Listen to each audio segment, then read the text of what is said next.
Hello, everyone. My name is Andrea Campanelli. I am Sales Director for the club segment at Technogym since 26 years. And I have the pleasure today of being the moderator for a fantastic panel, which is about what industry trends and challenges are global leaders navigating. What are their pain points and what will be the industry they will find after this incredible 12 months. I wanted to make this introduction with the title of this presentation, and it's from location to experience. Why is that? What do we see in the industry? We have been trying to collect information and data about this, and at Technogym we found out some very interesting things that we want to share with you today. Let's see this, and let's see the industry trends. Well, putting together some of the most interesting research, we have seen and understood that 75% of the people interviewed out of these panels have made a decision that they want to adopt a healthier lifestyle in 2021. This is the first and important element. Secondly, 80% are looking for physical exercise, and great news, only 25% hold a gym membership. 60% of the panel of the interviews, they will not abandon digital content once they will go back to the gym.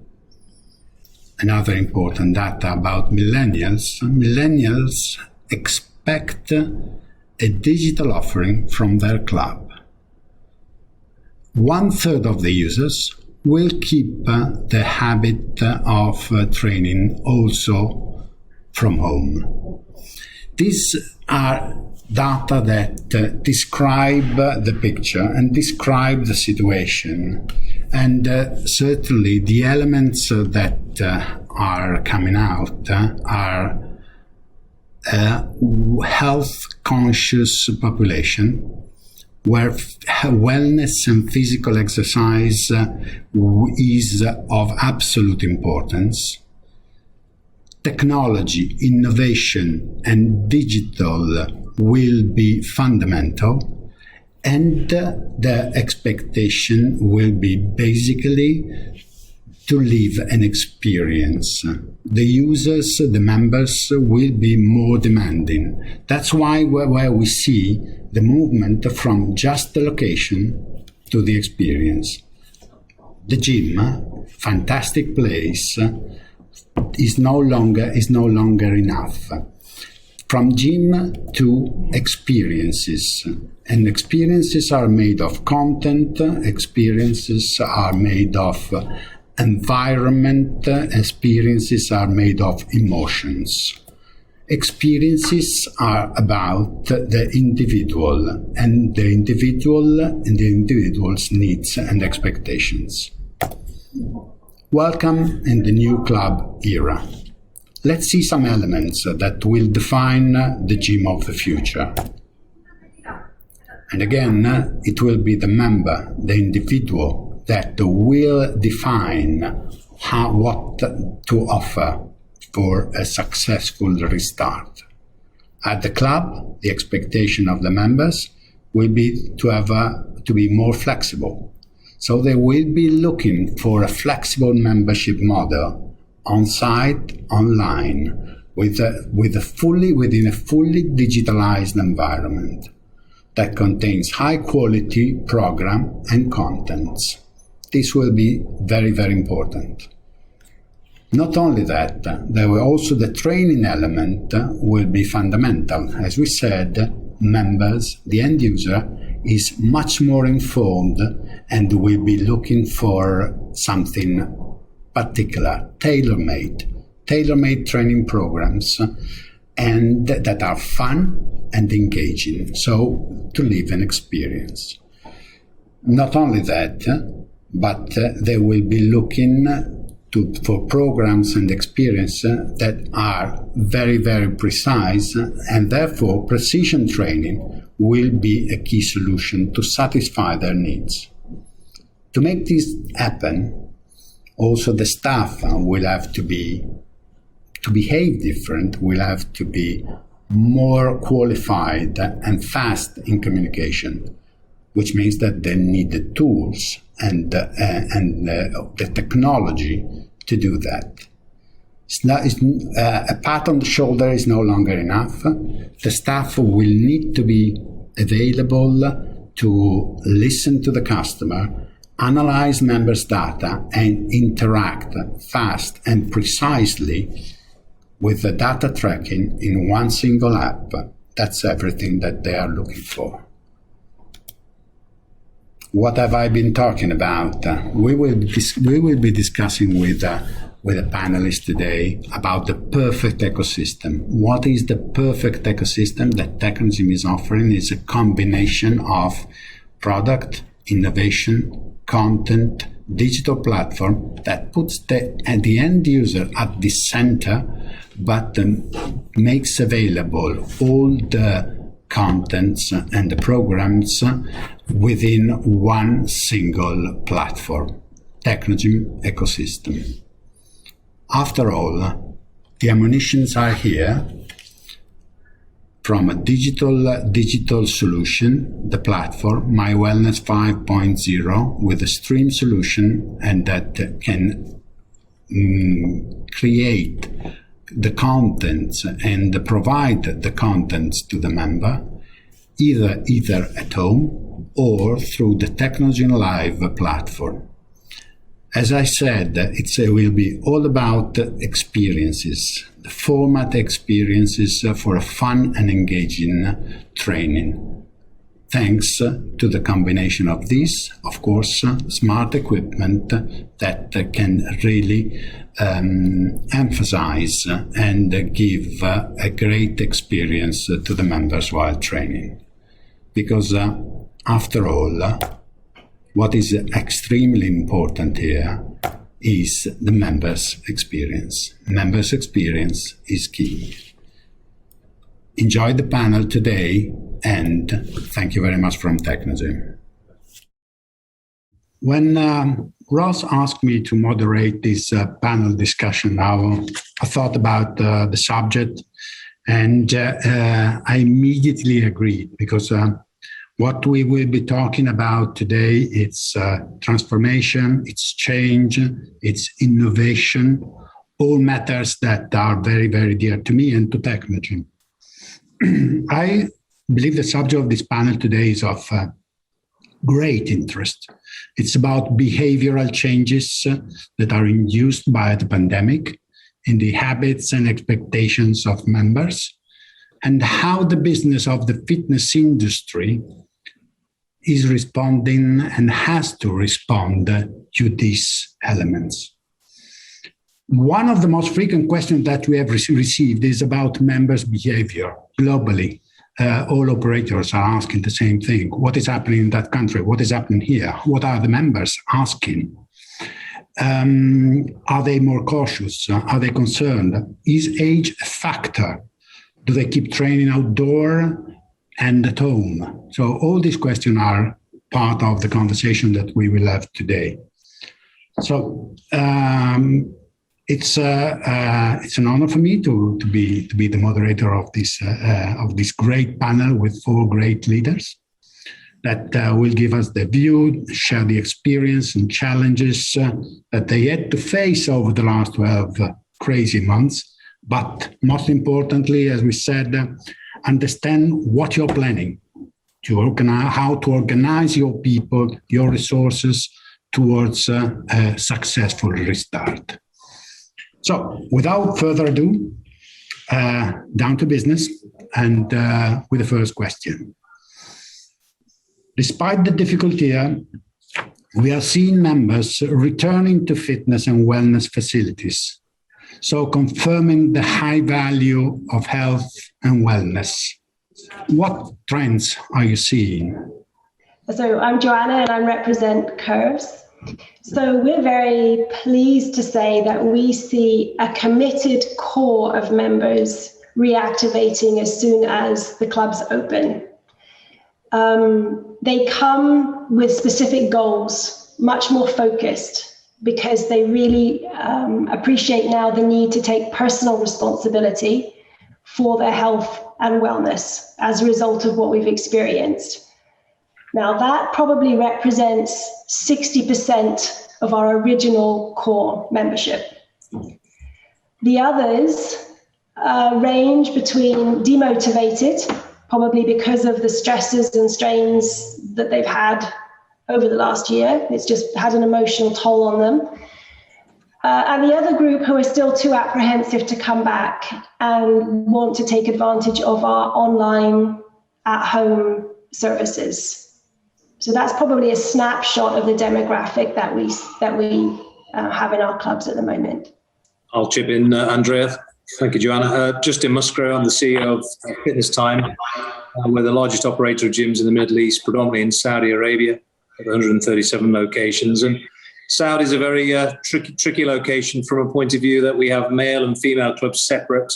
We're not allowed to operate mixed clubs. And we've seen the trends. Firstly, we're a listed company and actually had our earnings call yesterday, and remarkably, compared to 30th of March 2020 to 30th of March 2021, we only have 3,000 fewer members than this time last year. So we were actually shocked by that when we ran the numbers. So clearly we are seeing people return to the gym.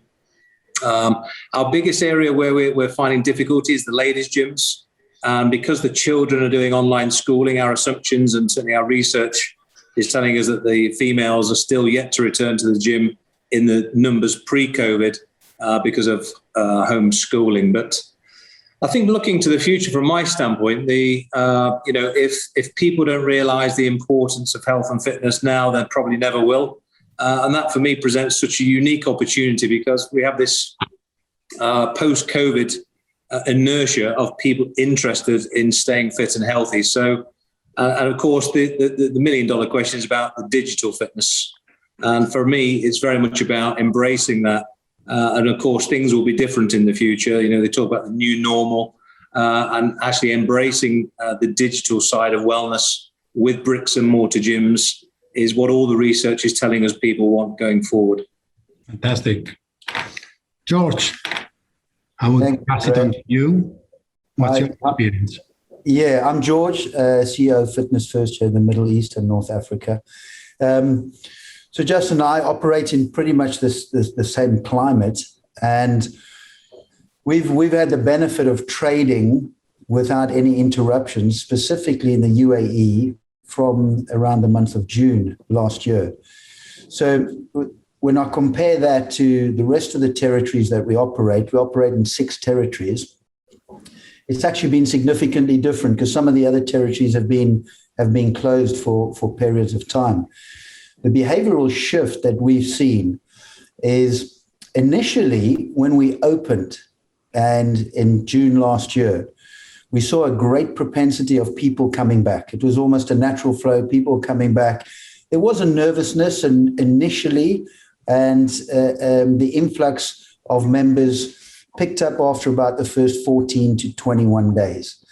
Now that we've seen the second, or call it the second wave of COVID, we see a greater level of fear that's come across our members, especially in the ladies' environment, the ladies' clubs in the Middle East. Ladies would find themselves, of course, looking after kids and extended families at home. So there's a fear and a nervousness of coming back into clubs.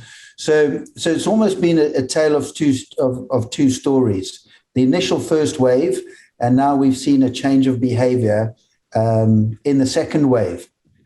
However, we do feel that, and we've noticed, especially on the digital side of the business, that gets stronger and stronger. More and more people are likely to take up subscription models and do activities from home, which doesn't deter away from your membership or from your brand. We found our membership is very consistent as well. And people are not leaving. They're either going on freeze or they're happy just to take a bit of a sabbatical before they come back to the clubs. But we find to actually encourage members to come back, the biggest challenge we have is to help people get over the fear factor. Now that there's been a second wave of COVID that's hit. And of course, when you look at the vaccination process, everyone's saying vaccination is optional, but most of the countries are driving a very, very rigid mindset about being vaccinated. So you also have a lot of your staff that want to be vaccinated, that have been vaccinated. The UAE is pretty much 100% vaccinated across the entire country, which is pretty amazing, actually.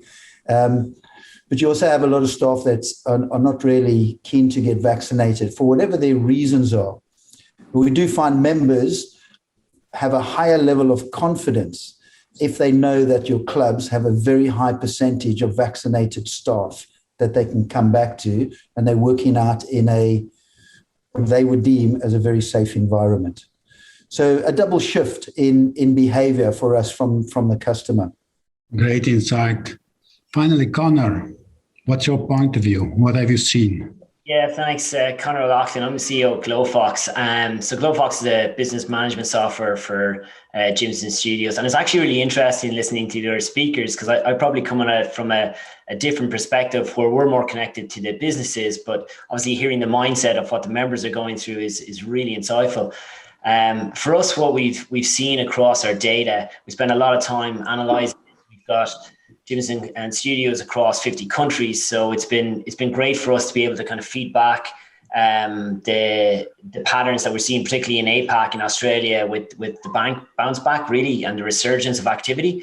So it very much, echoes a lot of what the other speakers have alluded to in terms of the positive signals of the high levels of usage and the resurgence of in-person experience being there, pretty much driven from pent-up demand, as well as things like the increased awareness of health and wellness. So what we saw Australia was back up at close to 100% of pre-COVID activity since the middle of pretty much last year. More recently, the UK has kind of shot back up to 100% of pre-COVID activity in the first week of reopening. But one pattern that we've seen is the revenue per location in Australia in particular hasn't rebounded as well. So that's operating at about 92% of pre-COVID pre-COVID levels. And look, we believe that this is probably down to people obviously wanting to get back and exercising, but still a little reluctant to make longer term financial commitments. And even in terms of some of the types of memberships, there is a higher amount on the more class packs, or class cards, and shorter commitment membership types. Then I think on the digital side, what we're seeing from the kind of the post-lockdown ones, that yoga as a discipline and modality persists a lot more with the online solutions. So you see that when lockdown lifts, primarily gyms and studios just drop off with providing the hybrid, but in yoga, just because it probably assumptively it's easier to replicate at home, that this probably will lead to a more longer term strategy on that. So there's just some of the data that we're seeing, but particularly, I think at a high level, it's pointing to positive signals for the hybrid being more a complement. Very useful insight. Thank you, Conor. Well, if I can try to summarize, I think that there is a little bit of a mixed bag, if that makes sense. I mean, in enthusiasm initially for the members to go back into the gyms, a little bit. Some of them may be a little nervous. Some of them may have fear. So let's get down to the next question, and is how are these trends and reflection from this recent event are reshaping how you now manage your business? I think part of the answer is in your initial feedback, but Joanna, would you like to elaborate a little bit more on that? I think it completely turned it on its head, the pandemic. Pre-pandemic, we were completely in club. We weren't doing any at home or online workouts. We serviced a more mature demographic, so we felt that was more suited to our clients. We now have, during the pandemic, about 80% of our members working out with us online. And we see quite a high percentage, as I alluded to earlier, wanting to continue with that. So we had to say, well, what is it then that's going to separate us from all the other online activities out there, right, that make it a unique experience for our members? So we really had to look at our core concept and what it was about that we could replicate online. A couple of things: safety, interaction with our members completely during the workout, before, after, engagement, so we got to know them properly as if they were in club. But I think one thing I'd really like to mention that's made a biggest change for our organization that's been really positive is the human element. And it has reference to the members because, of course, it all starts with us. All of us, including our employees, have been through incredible stresses and strains this last year, faced isolation, some are struggling with rehabilitation to socialization, faced untold challenges this year that we wouldn't have experienced. And that has an effect on performance, right? Well, that affects everybody. It affects every organization. But why particularly in the health and fitness wellness sector is that important? Well, because we need to be the motivators. We need to be the leaders. We need to be the examples. So how it's really changed the way we operate is we've really focused on employee wellness programs, well-being programs, lifting them up in all the different dimensions of fitness, wellness. And then by extension, looking to extend that to our franchisees, to the coaches, and hopefully down to our members. So we've really tried to lead by example, to hopefully transmit that and maintain that energy down through the system. Thank you, Joanna. Well, let's keep the line. Justin, what have you changed in the organization? How are you reshaping the business? I think what we've learned from COVID is that, like most fitness industry players, we've gone from we went from a annual earning of about $250 million to zero, and unlike many other industries, going to absolutely zero and carrying a big payroll. I think the learnings for us very much is if God forbid we have another pandemic in, let's say, 5 years' time, how will we reshape our business to protect it in the future? For us, it's about diversification. This is something we're looking at very deeply at the moment. It's not just about online classes and on-demand classes, because we found that particularly difficult to monetize. It was more about engagement for our customers and keeping them engaged, looked after, even though we weren't realizing any revenues. So for us, it's about looking at other businesses that we can diversify into, whether that's e-commerce, through retail sports apparel, through things like retailing online meals, supplements, protein, home services, the retail of gym equipment. We saw home gym equipment explode in popularity. So how can we, we're in a great position through our partnerships, no less than yours, Andrea, to actually be able to tie in with the home market and be the facilitator and to keep members happy, and also continue to attract members in why a business is potentially closed. In terms of other areas where we've reshaped our business, I mean, we probably at a senior leadership team level changed half of the team throughout COVID. And I think, having spoken to many sort of senior recruiters, they've had one of their best years ever. And I think the reality is that COVID has really proved the strong from the weak, the fast from the slow. And we've seen people, actually not survive COVID from a mental point of view. And we've been no different. We've had to change at least 50% of our management team for more enduring, more people who are more able, up for the battle. So that's been an interesting angle. And then I guess, as we've talked about, the greater adoption of technology, whether that's front of house or back of house, new membership systems, ERP, time and attendance, to streamline our operating costs and restructuring our payroll. So it's all things that really give us a greater level of protection for the future. Excellent. George. Yeah, thank you, Andrea. The focus that we've taken is that if you play it forward and say, how have we used this time to prepare ourselves if ever there was a lockdown again? Let's say in the next 12 or 18 months. What have we done that actually cash-proofs your business in a future lockdown? So we really set our stall out where we anticipated there'd be a 30%, circa 30% drop in revenue, but we kept the remainder of the metrics of our P&L actually intact. So we worked really hard to realign the spine of the P&L. So we kept our cash profit where it needed to be, and we kept our EBITDA where it needed to be, on the assumption that revenues would drop. The beauty of it is revenues haven't dropped by that amount. The revenues are down 10 to 15%. Then in actual fact, your business is in a significantly better place this year than it was previous year. In actual fact, it's in a better place than it was in 18-19 pre-COVID. So that was the first step we did, which was a very aggressive approach to the business model. Then moving forward, we say, how do we cash-proof our business going forward?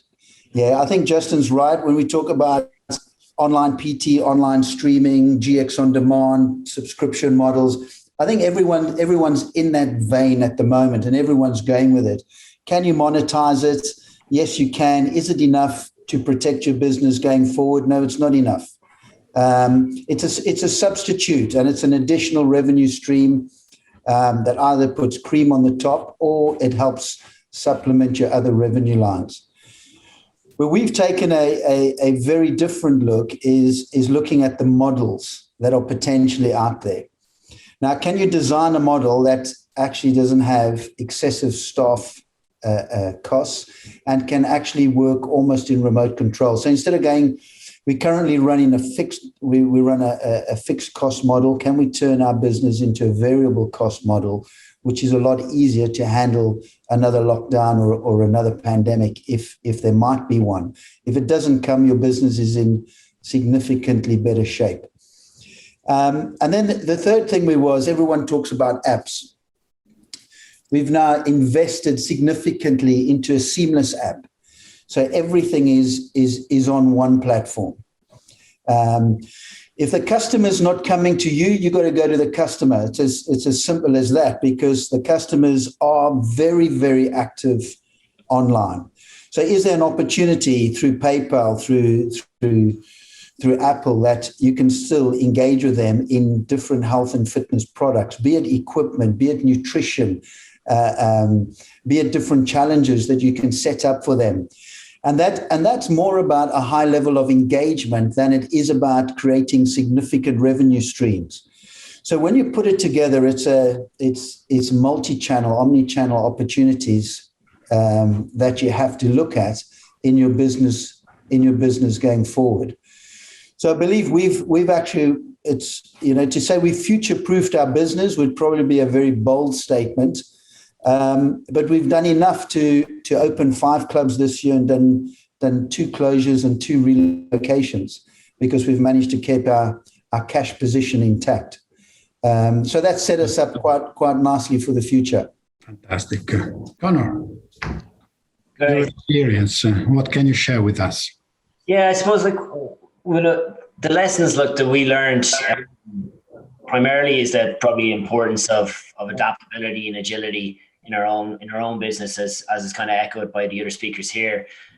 We were a team of around just over 150, and when COVID hit, we had to make some hard decisions, and it was a particularly tough time, but it actually started to create a lot of operational efficiency for us. So as we started to really grow and like to Justin's point, like we even saw ourselves that a crisis reveals character more than it really builds it.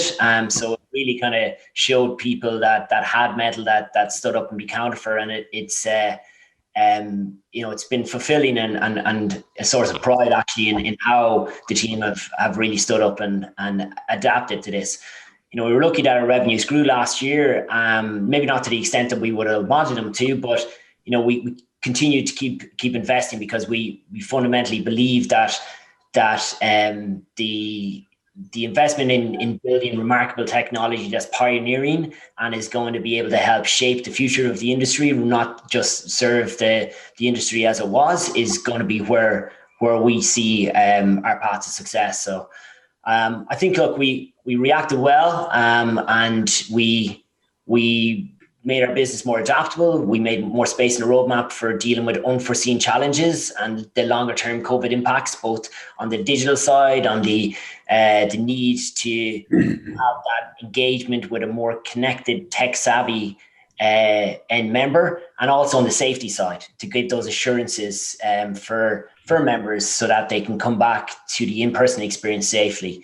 So it's definitely for us being able to create the space to focus on those trends that have been accelerated from COVID. And look, we've definitely got a more heightened awareness for the resilience of our customers. And we see a lot of opportunity for businesses to evolve here. We're spending a lot more time talking to the customers now to learn their needs and to be more opinionated on what this post-COVID environment will look like. And that's exciting. Excellent. So I can see that all your business has gone through changes, and the COVID has been the accelerating factor of those changes. Not only for in terms of the business, how you operate, how you manage people and resources, but also driven also by the change in the consumer, in the members' approach. So, I mean, I think, I don't know if it makes sense to you. I would say that it's from location to experience. So going to the gym was going to the gym. Today is much more than that. It's the experience, and the members have become more demanding from that point of view. So you are all more listening better to the customer, to their needs, and to what they are really looking for. So as here in Europe, we are waiting for a full opening, apart from the UK. But Asia and the Middle East are the ones that have seen the members going back to the gym earlier. So what is the lesson learned? Are there what kind of new services, new experiences that you can share with us are you building out to meet the new demand of future customers, and how you can reach new customers? Joanna? Yeah, thank you, Andrea. I think to a point that was alluded to earlier, I think it was George that made it, we need to be prepared.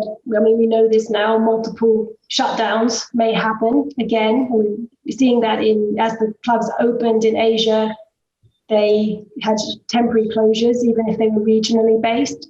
So to create a seamless experience, to be able to service the members for those 2-3 weeks at home and be able to continue the payment from the member, that was a huge task that we took on. Secondly, social media. We've used it before, we all say social media, but we really revamped the social media from the closed Facebook or the closed groups to obviously trying to use it for external generation. And the app, again, we all talk about having an app, but I think we took the features that our app had much more seriously and really went for a very all-embracing solution on the app, rather than in the past just kind of settled for ticking a box, should we say, with an app. Excellent. Justin? Yeah, I think meeting future customer demand and reaching new customers for us is about innovation.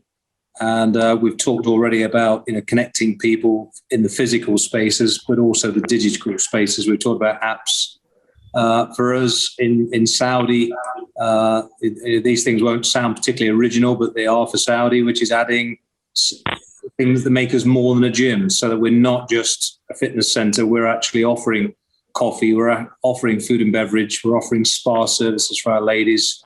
We're offering physiotherapy. Lots of physiotherapy clients in this country, and being able to provide more services, both physically and online, creating the one-stop shop, creating a point of difference against your competitors, and becoming a strong business through your diversity. I think for us is, partnering leading brands like Technogym, but even on the clothing side, Squat Wolf from UE. For us, this is really important to have brand association and give our customers the best that we can procure. And in terms of the experience itself, for us, and Saudi's going through a big change. Music in gyms is something we don't have at the moment. It sounds probably prehistoric, but it's very, very new culturally. So getting music across our estate as quickly as possible to add to the experience is really important. And marketing, finally, which is, moving away from traditional means of marketing and putting all our efforts into the digital space across all the social media platforms. Again, nothing particularly original, tapping into the key influencers and spending less on physical marketing and more on the digital space. So this is how we believe we're going to reach new customers: innovation, better marketing, and just through things that make common sense and things we're probably, we're familiar with in the West, but it's less so in the Middle East. Very much so, yeah. George, your opinion? Yeah, thank you. Middle East. Yeah, I'm having a little giggle there with what Justin's saying. I've got 8 clubs in Saudi too, so I know exactly what he's talking about, which is very foreign to everyone else on the call. So we looked at it in 2 or 3 different ways, because a lot of what we do right now, because you haven't had a huge amount of members actually exit your business. A lot of people have just gone on freeze or really gone on cold, but none of them have really had the propensity to leave unless they were leaving the country for other reasons. So how did we encourage people to actually come back? Once they come back, and what I said earlier about realigning your profit and loss statement, your business is in tremendous shape. So we went to the customers and we've run a campaign which is all about I am vaccinated. So we've got the benefit of having a huge amount of people here that are already vaccinated. And by running the campaign, we linked up with the government, because the government actually plays a very key role in the mindset of the population. So we got the campaign endorsed by the government, and we've been running the campaign, I am vaccinated. And what it is, it's a red band. It's everyone would remember the Lance Armstrong Live Strong band. It's similar to that, except it's red and it says, I am vaccinated, we care.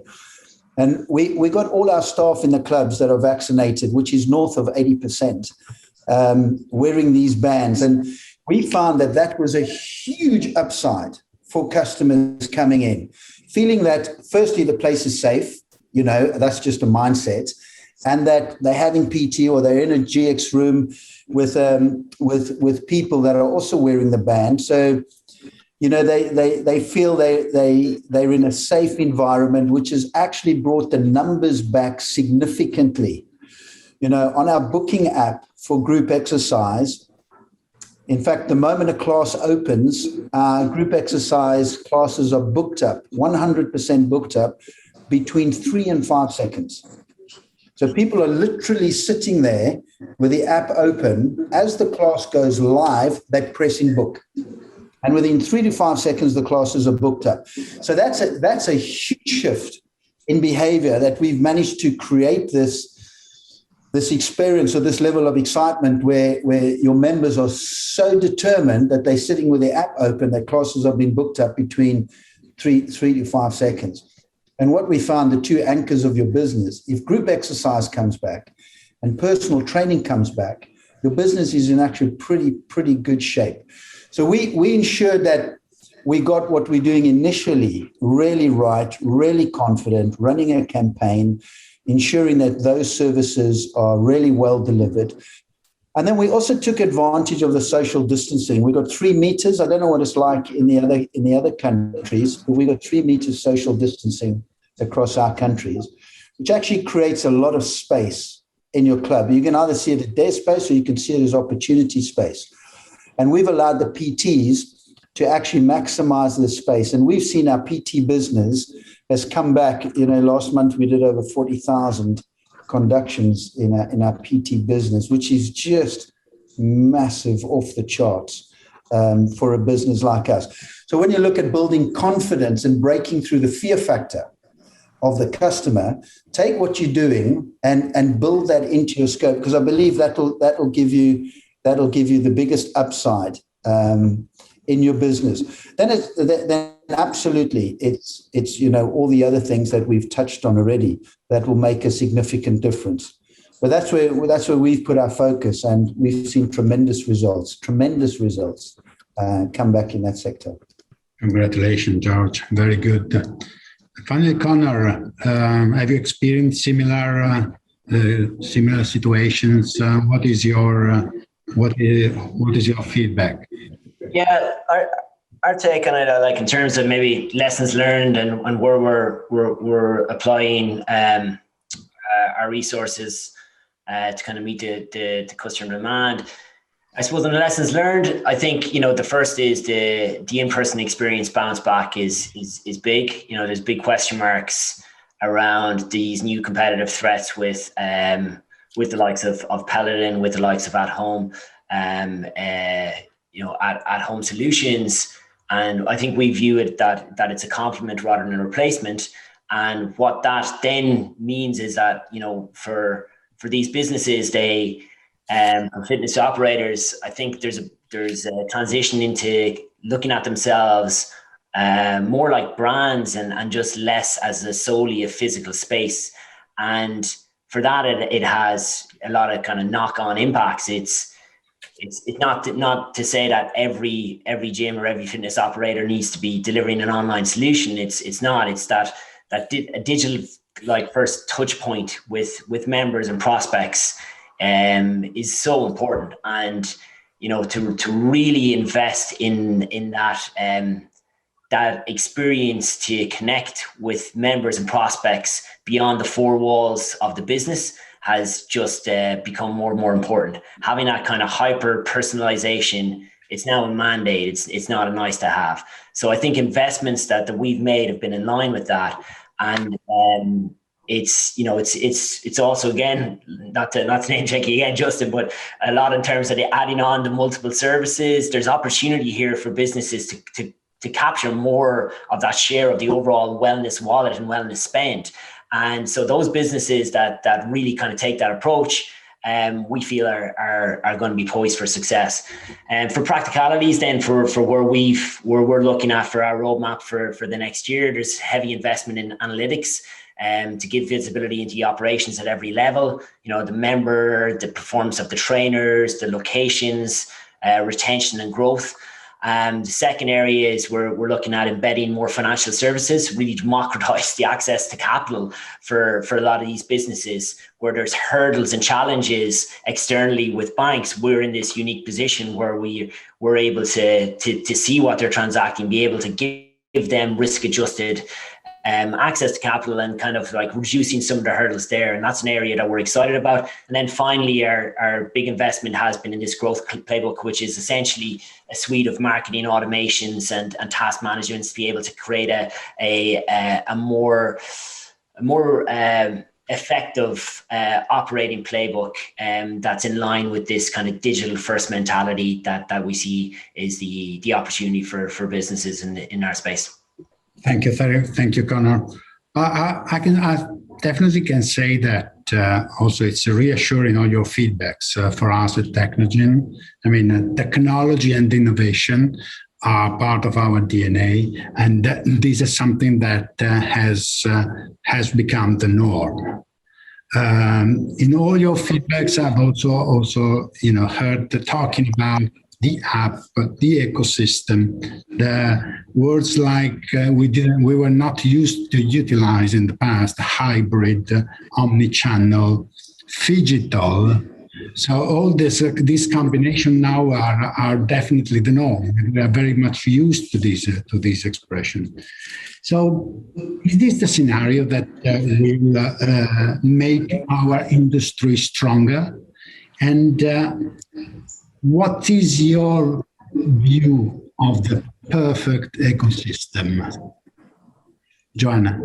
Thank you, Andrea. I think to your point, whatever our personal opinion, preference may be about it or not, it is here. It is the consumer expectation. They demand it, and we are going to have to deliver it. That is the reality that we're operating in. So we took a step back and said, okay, let's look at what we're trying to accomplish with our members. We're trying to help them either improve or regain maybe their fitness. We're trying to maybe help them lose that lockdown weight, get active again from being sedentary. And there's all these constraints on us. Even if countries are reopening again, everything's more complicated. Everywhere you go, it's more time consuming, it's more frustrating. People have more anxiety, more fear, et cetera, et cetera. So we said, okay, how can we make the in-club and the at-home and then the online experience all work together to complement and lead towards that objective we're trying to accomplish? And we try to think from our consumer's perspective, all the constraints, all the frustrations. What we're really looking to do is if she is able to come to the club, when she's able to come to the club, we've got capacity restrictions, we've got small locations, so they book up quickly, making sure that whatever her goal is she's working towards, she can accomplish it with our at-home program. If she looks at our closed groups with the clubs, she's getting the reinforcement of the message, the education, the motivation. She's also getting it when she looks at our social media and also getting it with connectivity with coaches outside of the club at home. All of that trying to help lead her on that journey in a way that now suits this new lifestyle, normal situation that she finds herself in. So I think our conclusion is we want to try and get those three all working together, but from the consumer's perspective. Excellent. For you, Justin, same question. What is your perfect ecosystem? Yeah, I think the combination of bricks and mortar and the digital hybrid world it will actually probably be the difference between survival or not. We have to embrace it. It's coming out of all the research from McKinsey that actually bricks and mortar will not be enough in the future. So we've got to get on this, on board with this. And I think, as Georgia said very eloquently about how well they've done their app, and we'd love to emulate an app that sort of encompasses everything. And I love what Conor said about hyper personalization. This has got to be the future of tailoring experiences. Probably one of the areas where our industry, for me, remains weak is the adoption of data and technology and using it for personalizing our members' experiences.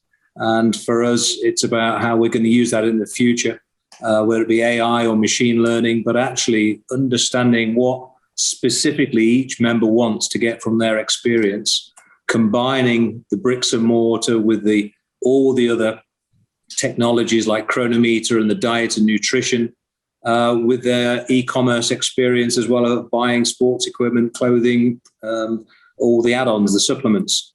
So, our industry's got to be more about personalized experiences. And I always make the example of, why do we just have a hand wash and a lotion when you go to the washrooms? Why are there not exfoliators there? Because people remember those things and they go back to them just because of those small changes. So, and just moving on to healthcare systems, as URSA are trying valiantly with the World Health Organization to put on the agenda that, this industry sits naturally with the health ministries more so than perhaps sports. We can do a much greater good with this health continuum when we're working with health organizations to battle the modern challenges of the obesity, the diabetes. So massively political issues, but we've got to get on board with that. And the technology is really at the heart of that. And Saudi is another great example, as it is in the UAE, where they've really embraced technology. And some of the things they're doing here in terms of managing COVID have been absolutely tremendous. And I'm sure they could lead the way globally if these things were adopted across other nations and continents. So for me, it's about creating a personalized experience. It's about using technology. It's about realizing that it's never going to change again. It won't just be bricks and mortar. And, from a competitive standpoint, it's about providing the best app experience, the best user experience, and personalizing it. That's a great feedback, Justin. Let's listen to George. I mean, you also mentioned an ecosystem. So, what are the elements that make this ecosystem the perfect one? So when you look at the ecosystem, it has to be seamless. It has to be seamless and frictionless. It's a mindset shift for even myself personally that I've had to make over maybe the last 12 months. I was never someone who advocated mobile phones in clubs and never understood people running on treadmills, listening to their phone, et cetera, et cetera. However, we've made that shift now in our business. And when we say it's seamless and frictionless, we've actually gone as far as to start, as of next month, changing the access systems in our clubs. So we've gone away from the standard membership card that is over time becoming obsolete, and people will be accessing our clubs with a mobile phone. So that's the first thing we're doing. We're saying, if we're moving this way, then let's go all in and encourage people to come to the clubs with their mobile phone, because once they have it, they have the propensity to use it. So mobile phones will be the access card, which gives us a huge amount of flexibility in terms of how we actually engage with the customer moving forward. We've done everything from online joining. You can join lump sum, you can join monthly, you can buy PT lump sum packages, you can buy PT on a per session package. So all the options are open. It's a smorgasbord of choices when you actually put it out there. You've got access to the auxiliary products. And then the one thing that we've actually brought back into the business, which we've got over 700 partners. We've got over 700 loyalty partners. We have a huge loyalty partner base. And in fact, the discounts you get from the loyalty partners far offset the cost of your membership. It's a fantastic program. But we've integrated this too into the app. So a member can actually see, I've got so many discounts, which has added up to so many dollars, which, voila, has actually paid for my membership over 12 months. So creating that experience where customers feel that by staying connected, you're getting huge amounts of benefits. And Andrea, it's about completing the full member journey. So the moment the person accesses your club, can they book something? Can they purchase something? Do they have flexible payment options? And that's here to stay. There's absolutely no question. My statement earlier, if customers are not coming to you, how are you going to the customers? It's one way of dealing with it. But you open up your platform to add on to it into the future by getting all your customers involved early on up front. And we've taken this opportunity now to move in this direction. We know we're near the end result. We're 51% there. I'm a believer. If you've got 51% of the idea, just go with it. Fix it on the way. You don't have time to wait for 80% because someone else has already done it if you wait that long. So that's where we are, and fully embraced, and like I say, I've probably had to make the biggest shift in terms of my own mentality when it comes to embracing the whole digitized platforms that are available, and it works. There's no question. It works and the customers enjoy it. Thank you, George. We can always help. We know that. We've had a look. Right, thanks.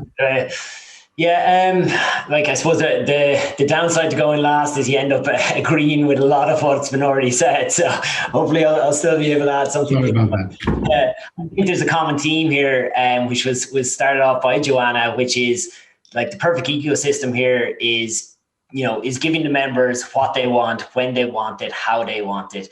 And the members are more in control than ever. They're more tech savvy. We're dealing with connected consumers that have high expectations, and keeping them engaged is a challenge. We recognize that having a digital first mindset to keep them engaged and improving their experience is so important. And the ecosystem, the perfect ecosystem, is the one that does this in a way which is seamless. It reduces friction. It doesn't feel disjointed. It allows them to achieve what they want to achieve. And it really establishes a connection between you, your brand as a business, and the member that extends beyond the four walls of the business. So that's playing well with other modalities, with other fitness disciplines that they use, or with other health and wellness investments that they make. So I think, having that holistic approach, which is really just on the members' term, seems to be the common theme. And as for that kind of hybrid, physical, digital, look, hybrid is something that definitely enhances the market, and more choice for customers is more participation. So I think there's benefits to that, and having this kind of embracing mindset with that approach, rather than resisting it, is best placed. So really, really exciting, and it's great to see that we're all kind of landing on the similar themes with what we're seeing for the solutions. Great, Conor. Thank you very much.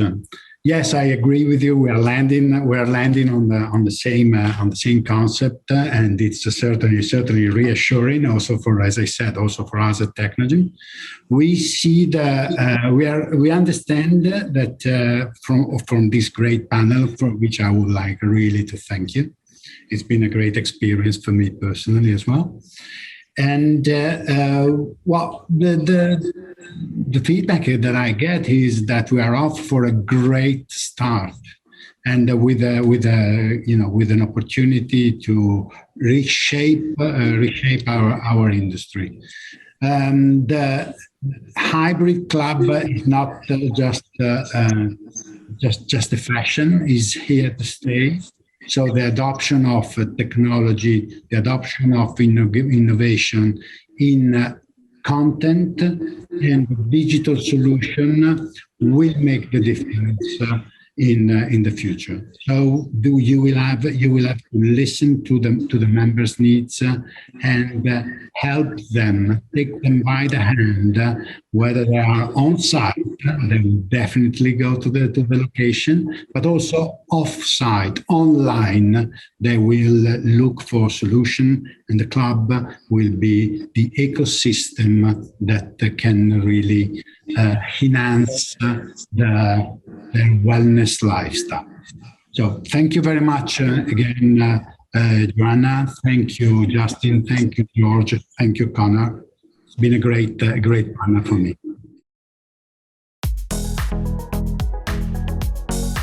Welcome to the Technogym Village. With this video, we will show you our innovative digital ecosystem, able to provide people with a precision training experience, personalized content, and a great variety of innovative and immersive workouts. When it comes to our product portfolio, we have the widest range in the industry, designed to accommodate different end user needs based on their passions or their goal. No matter if you are a beginner or a top-level athlete, we got what you need to achieve your goals.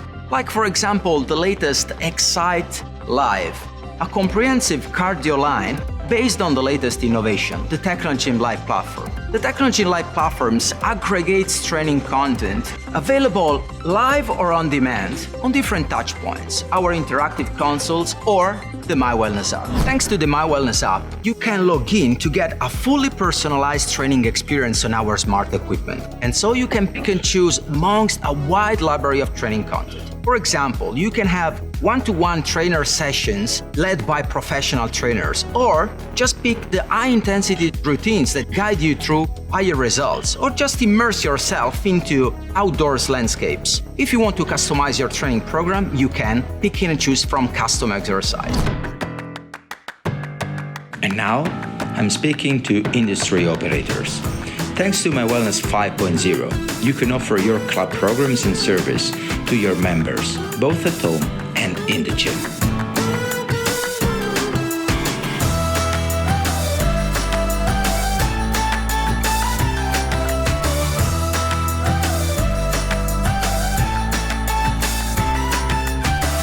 we developed a dedicated line for who wants to train like an athlete, Skill Run, ranging from rowing, cycling, and running. With Skill Run, you don't just run. You can train the 4 pillars of athletic performance. You can pick the amount of weight you want to push, amount of sets, distance, and we're ready to go.